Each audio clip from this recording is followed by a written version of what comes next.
Hey everybody, welcome back to BigRedEDC. Well, today we're going to take a look at, kind of revisit one of my very favorite knives from 2020, and that is the Finch Knife Company Model 1929.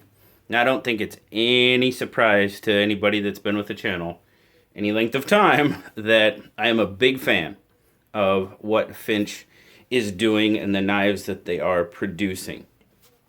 Now, it's kind of funny because the 1929, obviously you see we have the Cocobolo version in front of us right now. The 1929, it kind of snuck up on me, to be perfectly honest with you. When I went to buy the 1929, originally I was actually on the website, Finch's website, to purchase a Takuna. And I didn't realize that the 1929 had released at the same time, or roughly about the same time. And when I saw that, I was like, oh, okay.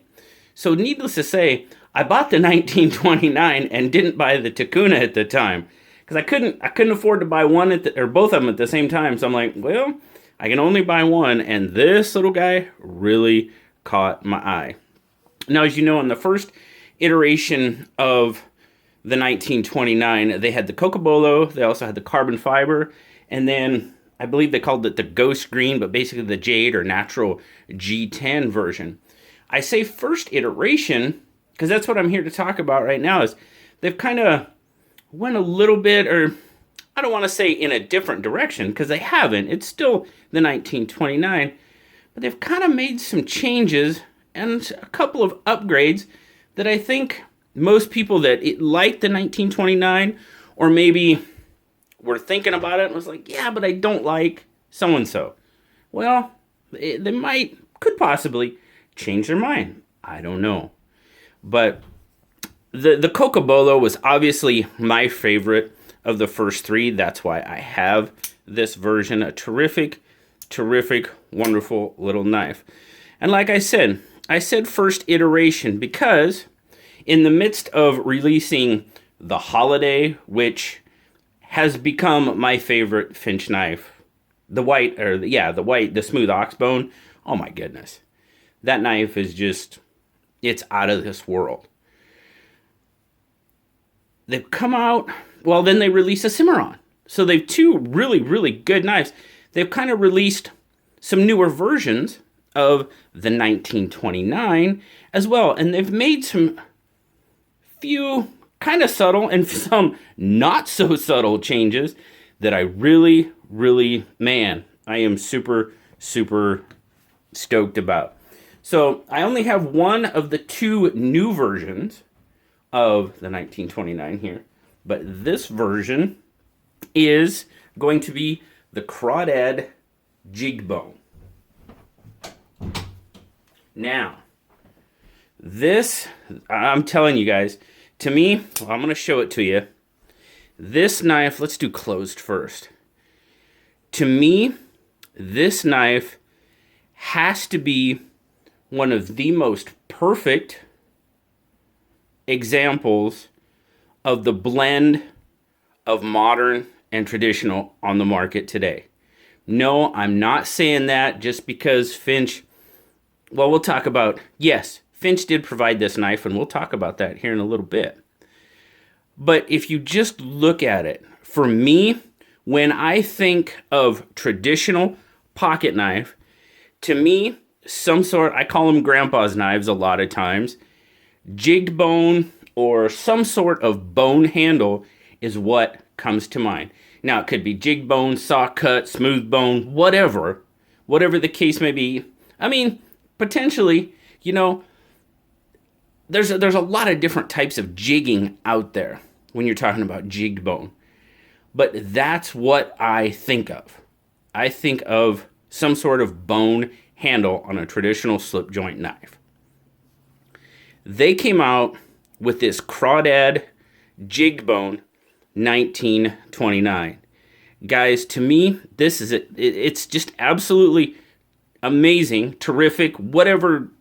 I could use a lot of different words to describe it, but the combination, the blend of modern and traditional, because you have the jig bone that we think of on a more traditional slip joint knives. But then you combine that with modern materials, 154 cm blade, titanium pocket clip, and you make it a bolster lock flipper.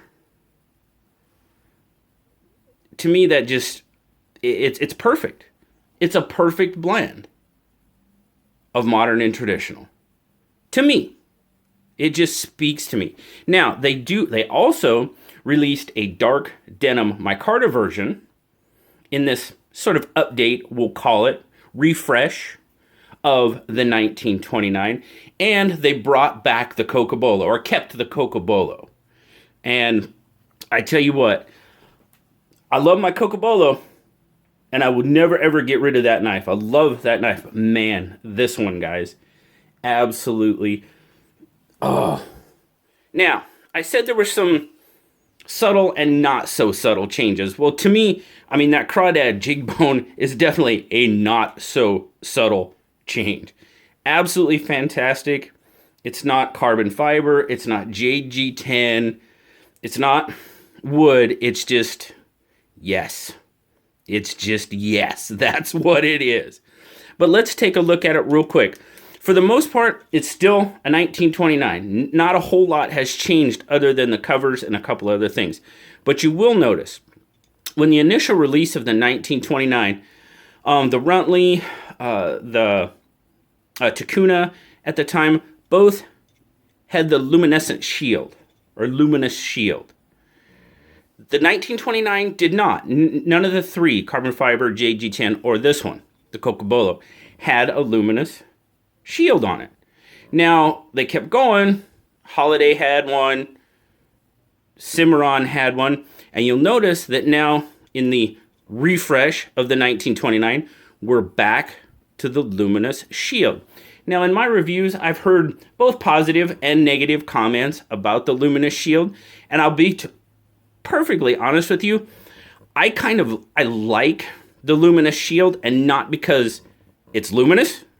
It glows. That's not really why I like it. I like it because it really brings out the F.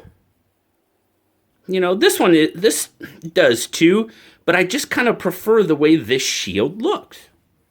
It's more aesthetically pleasing to me. Now, again, nothing wrong with this one. Trust me, either way, it really doesn't matter to me, I will say. But I will say that I kind of like the luminescent shield.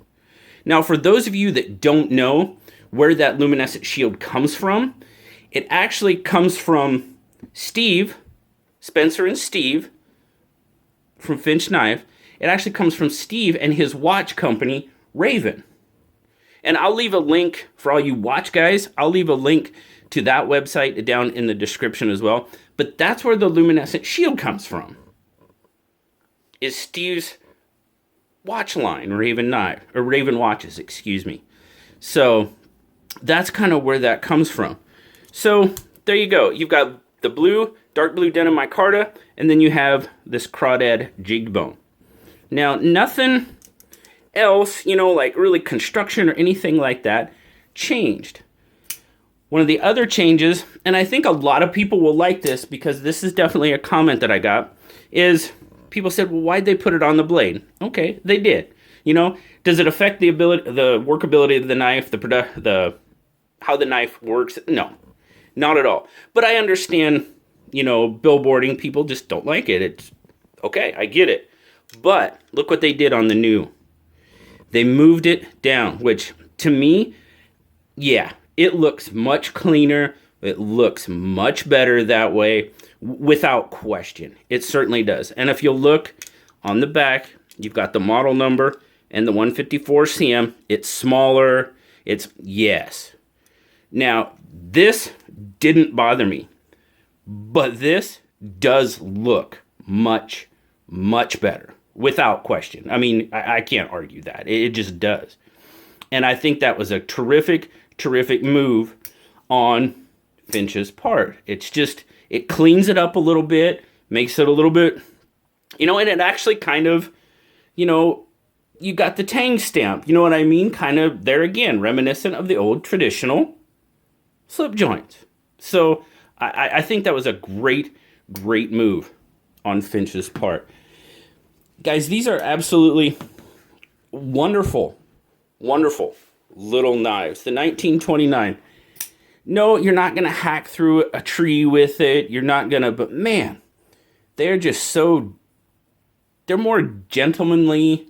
You know, a knife like this, you know, if you are in a situation where you're around a lot of people, a knife like this probably isn't going to cause as much of a stir as, you know, as if you whip this thing out. You know, people are going to like, oh my, what is that? You know, if you pull something like this out, you know, they're going to think grandpa.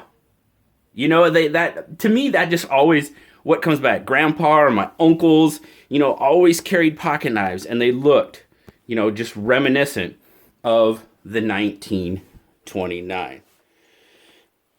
Guys, I'll tell Spencer and Steve right here, guys, I think this is an absolutely wonderful refresh on the 1929. I love my Cocobolo, and I will tell you that the Crawdad Jigbone, nope, it's not going to replace that Oxbone Holiday as my favorite Finch knife. Just not, nope, not quite. But I tell you what, guys, like I said before, this knife has to be the perfect blend of modern and traditional on the market today. If not it's definitely right there at the top. So thanks a lot, guys. I greatly appreciate you talking to me about our little chat here about the 1929. Let me know down in the comments, guys. What do you think? What do you think of the 1929 overall? And what do you think of this, my words, as I say, the refresh on it with the Crawdad Jigbone and the dark denim micarta? I'd love to hear what you guys think. As always, guys, it's been a pleasure. Like, subscribe, leave me that comment. You know I love talking to you. And until next time, I'll talk to y'all later. Bye-bye. Hey, guys, don't forget this Crawdad Jigbone 1929, graciously donated by Finch Knife Company, is currently being given away in my 4K subscriber giveaway, guys. Make sure to check that video out and to get in on a chance to win this absolutely gorgeous pocket knife. I'll leave a link to the giveaway video down in the description. I'll talk to you later, guys. Bye-bye.